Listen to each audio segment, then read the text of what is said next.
नमस्कार, स्वागत है आपके अपने यूट्यूब चैनल जीटीटी ईडीयू पर। तो पिछली कक्षाओं के अंदर हमने देखा था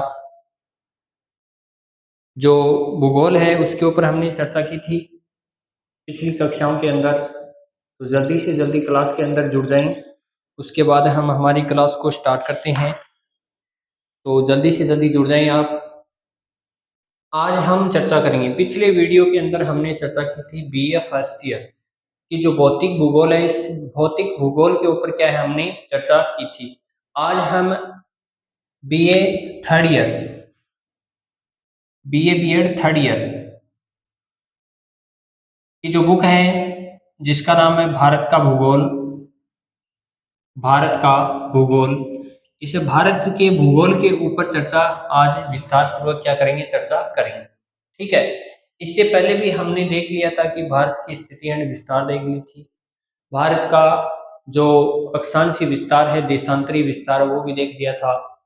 भारत की उत्तरतम बिंदु, दक्षिणतम बिंदु, पूर्वतम बिंदु, पश्चिमतम बिंदु है, उनके ऊपर भी हमने चर्चा कर ली थी। भारत की उत्तर से दक्षिण लंबाई और पूर्व से पश्चिम जो चौड़ाई है, इसके बारे में भी हमने चर्चा कर ली थी। इसके बाद हमने जो तटीय सीमा है, इससे तटीय सीमा सहित द्वीप समूह है की जो लंबाई है, इसके ऊपर भी चर्चा कर ली थी। इसके बाद में हमने जो भारत की कुल स्थलीय सीमा है, इसके ऊपर भी चर्चा कर ली थी। तो एक बार थोड़ा सा रिवीजन कर लेते हैं मैप के अंदर, नक्शे के अंदर ही। जैसे कि ये भारत का नक्शा है, इतना ही बनाना है बस आपको, इतना ही देख लेना है। तो भारत की यहाँ से हम बात करेंगे, ये क्या है, भारत की मुख्य भूमि यहाँ से स्टार्ट होती है। भारत की जो मुख्य भूमि है वो कहाँ से स्टार्ट होती है, यहाँ से। तो यहाँ से अगर पूछ लिया जाए, आपसे पूछ लिया जाए कि भारत की मुख्य भूमि से भारत का अक्षांशीय विस्तार, या आपको सीधा ही पूछ ले कि भारत का जो अक्षांशीय विस्तार है वो कितना है, तो वो यहाँ से बताना है। देखो, इस प्रकार से अंडमान निकोबार द्वीप समूह है, फैला हुआ है चापाकार रूप के अंदर। ये क्या है हमारा, यहाँ पर अंडमान निकोबार द्वीप समूह, अंडमान एंड निकोबार द्वीप समूह, निकोबार द्वीप समूह है, अंडमान एंड निकोबार द्वीप समूह है। अब यहाँ से हम बात करेंगे तो यहाँ ये जो अंडमान निकोबार द्वीप समूह की जो कहानी स्टार्ट होती है, तो 6 डिग्री 45 मिनट से क्या है, अंडमान निकोबार है उसका अक्षांशीय विस्तार क्या होता है, शुरू होता है। अब हम बात करेंगे, जैसे कि मुख्य भूमि से पूछ लिया जाए, या आपको सीधा ही पूछ लिया जाए कि भारत का जो अक्षांशीय विस्तार है वो कितना है, तो कितना बताना है, भारत का अक्षांशीय विस्तार कहाँ से, तो 6 डिग्री 45 मिनट से स्टार्ट होता है। अगर मुख्य भूमि से पूछे तो यहाँ से बताना है 8 डिग्री 4 मिनट, 8 डिग्री 4 मिनट कहाँ से, उत्तरी अक्षांश से, उत्तरी अक्षांश से 37 डिग्री 6 मिनट, 37 डिग्री 6 मिनट उत्तरी अक्षांश के मध्य फैला हुआ है, उत्तरी अक्षांश के मध्य फैला हुआ है। कौन फैला हुआ है, तो भारत। अगर हमें अक्षांशीय विस्तार की बात करेंगे तो हमें एक बार रिवीजन कर रहे हैं क्लास का पीछे। 8 डिग्री 4 मिनट उत्तरी अक्षांश से 37 डिग्री 6 मिनट उत्तरी अक्षांश के मध्य फैला हुआ है। अब देखो यहाँ हम बात करते हैं 68 डिग्री 7 मिनट, 68 डिग्री 7 मिनट से 97 डिग्री 25 मिनट, 68 डिग्री 7 मिनट पूर्वी देशांतर से, पूर्वी देशांतर से 97 डिग्री 25 मिनट पूर्वी देशांतर, पूर्वी देशांतर के मध्य क्या है, भारत फैला हुआ है। अब देखो, पूर्वी देशांतर यहाँ भी, पूर्वी देशांतर यहाँ भी, उत्तरी अक्षांश यहाँ और उत्तरी अक्षांश यहाँ, यहाँ दक्षिण है उत्तरी अक्षांश। क्यों, क्योंकि मैंने इसका कारण बता दिया था आपको। ठीक है, पूर्वी देशांतर क्यों, क्योंकि हमें क्या देखना है, भारत की जो मानक समय रेखा है पहले उसको देखना है। भारत की मानक समय रेखा के आधार पर हम क्या करते हैं, पूर्वी देशांतर, क्योंकि 82.5 डिग्री पूर्वी देशांतर यानी पूर्व के अंदर से गुजरने के कारण पूर्वी देशांतर। तो दोनों तरफ क्या है, ये अगर देशांतर रेखाओं की हम बात करेंगे तो 68 डिग्री 7 मिनट पूर्वी देशांतर से लेकर 97 डिग्री 25 मिनट पूर्वी देशांतर। अब देखो, उत्तर से दक्षिण लंबाई तो 3214 किलोमीटर, और पश्चिम से पूर्व जो चौड़ाई है वो है 2933 किलोमीटर। ठीक है, इसके बाद हम बात कर लेते हैं हमने बात की थी पिछले वीडियो के अंदर कुल स्थलीय जो सीमा है उसकी हम अगर चर्चा करेंगे तो 15,200 किलोमीटर। और अगर हम द्वीप समूह है सहित प्लस तटीय सीमा की अगर लंबाई देखते हैं तो वो है हमारी 7,516.6 किलोमीटर। इतनी है, 7,516.6 किलोमीटर है। तो ये जो सारी चर्चाएं हैं, ये चर्चाएं हमने पिछले वीडियो के अंदर कर ली थी। तो आप पिछले वीडियो को देखें, शुरू से लेकर अंत तक देखें, क्योंकि एक बात को हमने दूसरी बात से रिलेट किया है, जोड़ा है। अगर आपके क्या है समझ में नहीं आता है तो आप पिछले वीडियो को देखें आराम से, उसके अंदर डिटेल से मैंने सारी बातें ये बता रखी हैं। वीडियो को शुरू से लेकर अंत तक जरूर देखना, ये बात मैं हर वीडियो के अंदर आपको बोलता हूँ, क्योंकि कॉन्सेप्ट के साथ में सारी बातें हैं वो करते हैं यहाँ पर। तो कॉन्सेप्ट अगर समझ में नहीं आएगा तो क्या है, कुछ समझ में नहीं आएगा, तो यहाँ पर क्या है आपको पूरा वीडियो है वो देखना है और समझना है। इसके अंदर अगर आपको कोई डाउट हो तो आप कमेंट बॉक्स के अंदर इसका क्या है कमेंट कर सकते हैं, जिससे कि हम आपको क्या है आप तक जो सॉल्यूशन है वो पहुंचा सकें। ठीक है, तो एक बार इसका स्क्रीनशॉट ले लें, इसके बाद हम आगे चर्चा करते हैं।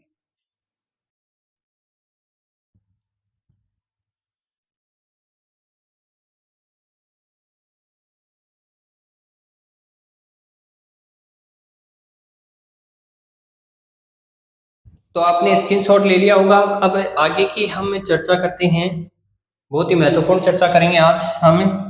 भारत के जो भौतिक प्रदेश हैं, इन भौतिक प्रदेशों के ऊपर चर्चा करेंगे। इसके ऊपर करेंगे, भौतिक विभाग हैं, जो भौतिक भाग हैं, इन भागों के ऊपर आज हम चर्चा करेंगे। बीए थर्ड ईयर जो क्लास है इसकी हम आज बात कर रहे हैं। भारत का जो भूगोल है विषय है, इसकी हम आज चर्चा कर रहे हैं। तो देखो, आज हम बात करेंगे के भौतिक भारत के भौतिक स्वरूप, यानी भारत के जो भौतिक स्वरूप है, यानी भारत को कितने भौतिक भागों के अंदर बांटा गया है, आज हम इस विषय के ऊपर चर्चा करेंगे। अब देखो, भारत के भौतिक स्वरूप, भौतिक का मतलब क्या होता है, जैसे कि मैं आपको बता दूं, भौतिक का मतलब फिजिकल, जिसको इंग्लिश में क्या हो फिजिकल बोला जाता है, जिससे कि हम क्या कर सकते हैं, देख सकते हैं।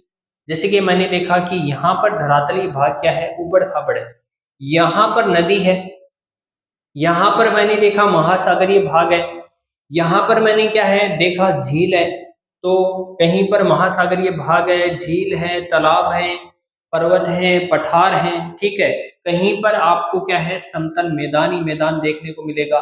तो इस प्रकार से जो भाग है, इसके आधार पर क्या किया गया है, भारत को अलग अलग भागों के अंदर बांटा गया है। जिससे हम बात कर लेते हैं कि भारत के जो भौतिक स्वरूप है, यानी भारत को कितने भौतिक स्वरूप के अंदर बांटा गया है, तो हम बात करेंगे चार, प्रमुख रूप से चार है। अब चार कौन कौन से हैं, तो एक नंबर पर हम बात कर लेते हैं, एक नंबर पर हम बात कर लेते हैं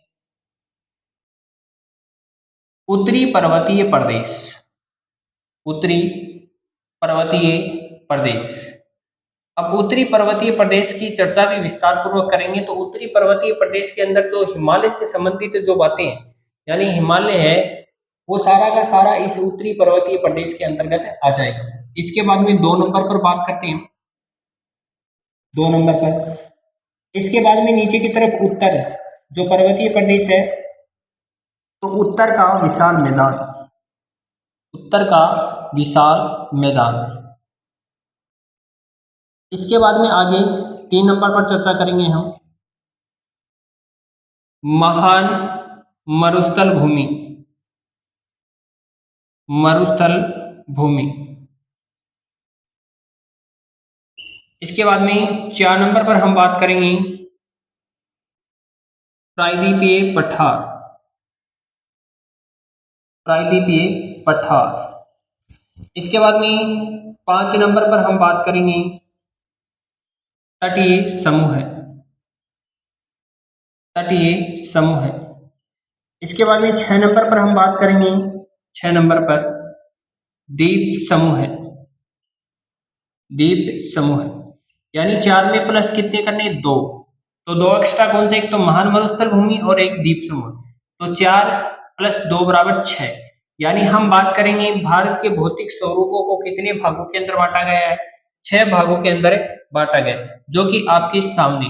पहला हम बात करेंगे उत्तरी पर्वतीय प्रदेश, दूसरा है उत्तर का विशाल मैदान, तीसरा है महान मरुस्थल भूमि, चौथा है प्रायद्वीपीय पठार, पांचवा है तटीय समूह है और छठा है द्वीप समूह है। तो एक एक के ऊपर चर्चा करेंगे। एक बार इसका स्क्रीनशॉट ले लीजिए।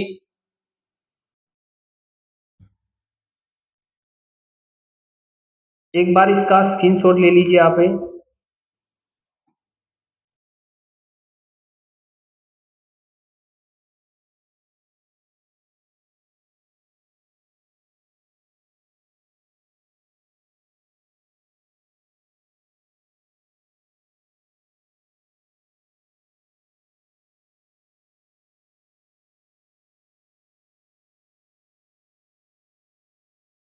तो चलो देखते हैं। एक नंबर पर हम बात करेंगे उत्तरी जो पर्वतीय प्रदेश है, इस उत्तरी पर्वतीय प्रदेश की हम चर्चा करेंगे। तो स्क्रीनशॉट ले लिया होगा आपने।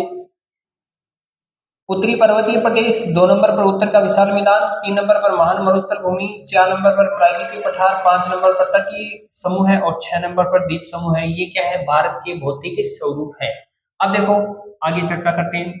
भारत के भौतिक स्वरूप के अंदर आता है सबसे पहले एक नंबर पर आएगा उत्तर पर्वतीय प्रदेश, उत्तर पर्वतीय प्रदेश। उत्तर पर्वतीय प्रदेश के बारे में हम जान लेते हैं कि उत्तर पर्वतीय प्रदेश यानी हमें ये बात ध्यान रखनी कि उत्तर पर्वतीय प्रदेश के अंदर क्या है, हिमालय के सारे जो पर्वत हैं वो आ जाएंगे यहाँ, मतलब संपूर्ण हिमालय की हम क्या है यहाँ पर चर्चा करेंगे। तो उत्तर जो पर्वतीय प्रदेश है इसकी हम चर्चा करेंगे। तो इसके अंदर क्या है कि ये उत्तर पर्वतीय प्रदेश है, तो इसका जो विस्तार है, इसके विस्तार की हम बात करेंगे। उत्तर पर्वतीय प्रदेश, तो इसका विस्तार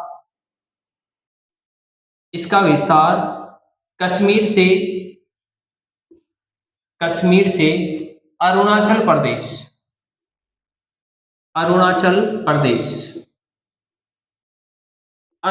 प्रदेश तक चापाकार रूप में 2400 किलोमीटर की लंबाई में ये फैला हुआ है। 2400 किलोमीटर की लंबाई में यह फैला हुआ है।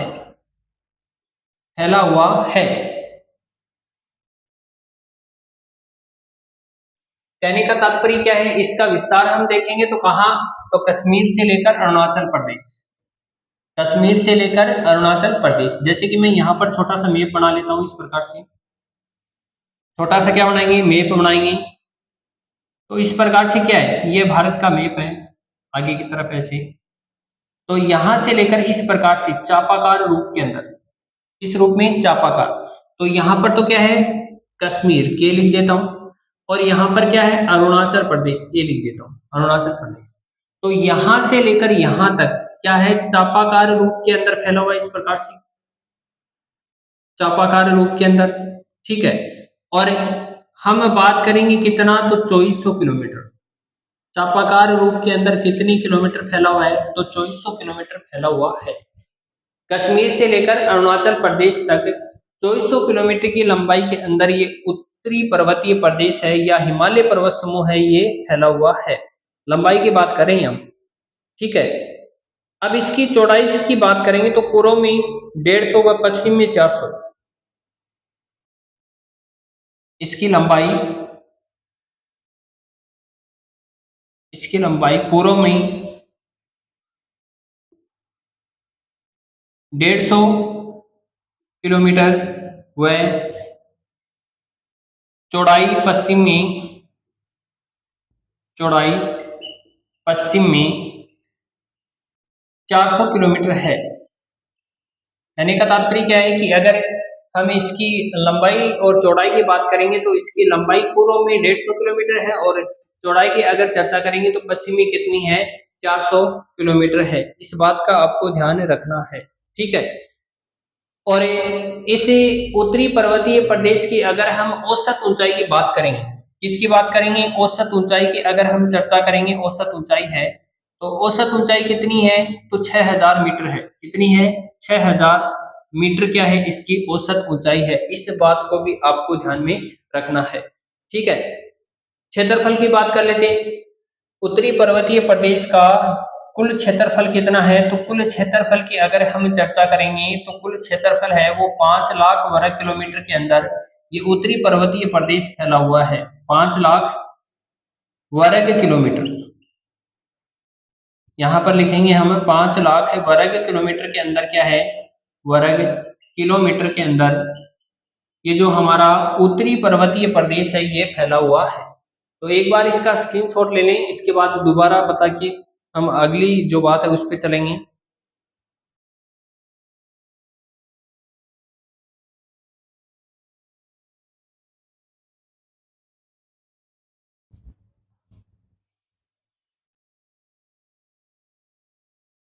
जल्दी से आप इसका स्क्रीनशॉट लें, इसके बाद हम आगे चर्चा करते हैं। उत्तरी जो पर्वतीय प्रदेश है इसका अलग अलग भागों के अंदर हम क्या करेंगे, बांटेंगे, इसको अलग अलग वर्गीकरण करेंगे इसका। उत्तरी पर्वतीय प्रदेश का हिमालय पर्वत समूह का जो भौगोलिक वर्गीकरण है वो करेंगे हम फिर। तो जल्दी से इसका स्क्रीनशॉट ले लें। अब देखो फिर से समझ लो, उत्तरी जो पर्वतीय प्रदेश है इसका हम बात करेंगे तो इसका जो विस्तार है वो कहाँ से लेकर कहाँ तक, तो कश्मीर से लेकर अरुणाचल प्रदेश। चापाकार रूप आकृति की बात करेंगे तो कैसा है, चाप के आकार के जैसा चापाकार रूप में। कितने किलोमीटर, तो 2400 किलोमीटर की लंबाई के अंदर ये फैला हुआ है। और इसकी लंबाई की बात करेंगे जो कि पूर्व में कितनी है, 150 किलोमीटर है। और चौड़ाई की अगर हम बात करेंगे तो पश्चिम में कितनी किलोमीटर है, 400 किलोमीटर है। औसत ऊंचाई की अगर बात करेंगे, देखो औसत ऊंचाई होती है, यानी उत्तरी पर्वतीय प्रदेश की अगर आपको औसत ऊंचाई के बारे में पूछ रहे तो कितनी है, 6000 मीटर है। कितनी है, 6000 मीटर है। और कुल क्षेत्रफल यानी ये फैला हुआ कितने क्षेत्रफल के ऊपर है, तो 5 लाख वर्ग किलोमीटर के क्षेत्रफल के ऊपर फैला हुआ है। अब यहाँ पर देखो, यहाँ पर कश्मीर है, यहाँ पर अरुणाचल प्रदेश है, तो यहाँ पर क्या है, चाप के आकार के रूप में ये फैला हुआ है इस प्रकार से। और 2400 किलोमीटर की लंबाई के अंदर पूर्व की बात करेंगे तो पूर्व के अंदर इसकी चौड़ाई कितनी है, 150 किलोमीटर। और पश्चिम के अंदर क्या है, लंबाई की बात करेंगे, लंबाई कितनी है, 150 किलोमीटर। और पश्चिम के अंदर इसकी चौड़ाई की बात करेंगे तो कितनी, 400 किलोमीटर है। ये बात आपको ध्यान रखनी है, ठीक है। तो इस प्रकार से मैप बना लो। अब देखो हम हिमालय का क्या करेंगे, जो उत्तरी पर्वतीय प्रदेश या हिमालय का भौगोलिक वर्गीकरण करेंगे। उत्तरी पर्वतीय प्रदेश, उत्तरी पर्वतीय प्रदेश या हिमालय पर्वत का भौगोलिक वर्गीकरण। उत्तरी पर्वतीय प्रदेश या हिमालय पर्वतीय प्रदेश का भौगोलिक वर्गीकरण, का भौगोलिक वर्गीकरण यानी इनको क्या है, जो हमारी धरातलीय भाग है, इस धरातलीय भाग के आधार पर हम क्या करते हैं, इनको अलग अलग भागों के अंदर बांटेंगे। तो हमें इसको अलग अलग भागों के अंदर बांटते हैं तो इसके अंदर एक नंबर पर आ जाता है हमारा शिवालिक, शिवालिक श्रेणी। इसके बाद में 2 नंबर पर हम बात करेंगे शिवालिक के बाद में लघु हिमालय, लघु हिमालय। लघु हिमालय के बाद में 3 नंबर पर हम बात करेंगे तो वरद हिमालय, वरद हिमालय। और 4 नंबर पर अगर मैं चर्चा करूंगा तो ट्रांस हिमालय। कौन सा हिमालय, ट्रांस हिमालय। इन 4 भागों के अंदर क्या है, उत्तरी पर्वतीय प्रदेश को बांटा गया है। इस उत्तरी पर्वतीय प्रदेश को क्या है, अलग अलग भागों के अंदर इसका क्या किया गया है, वर्गीकरण किया गया है। और ये क्या है, इसके 4 भाग हैं। ये क्या है, इसके 4 भाग हैं, ठीक है। पहले की अगर हम चर्चा करेंगे तो शिवालिक श्रेणी है, दूसरे की चर्चा कर लेंगे तो लघु हिमालय है, तीसरे की चर्चा करेंगे तो वर्ध हिमालय है और चौथे की बात करेंगे तो ट्रांस हिमालय है। ठीक है, ये क्या है, उत्तरी पर्वतीय प्रदेश का भौगोलिक वर्गीकरण। ठीक है, यानी पहले शिवालिक के बारे में पढ़ेंगे, उसके बाद लघु हिमालय यानी छोटा हिमालय, वर्ध का मतलब बड़ा हिमालय, और इसके बाद ट्रांस हिमालय है, इसकी हम चर्चा करने वाले हैं। तो इसकी चर्चा है वो हम नेक्स्ट वीडियो के अंदर करेंगे।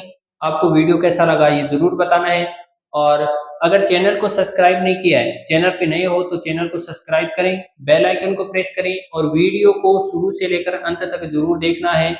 अपने दोस्तों के साथ में इस वीडियो को ज्यादा से ज्यादा क्या करना है, शेयर करना है। धन्यवाद।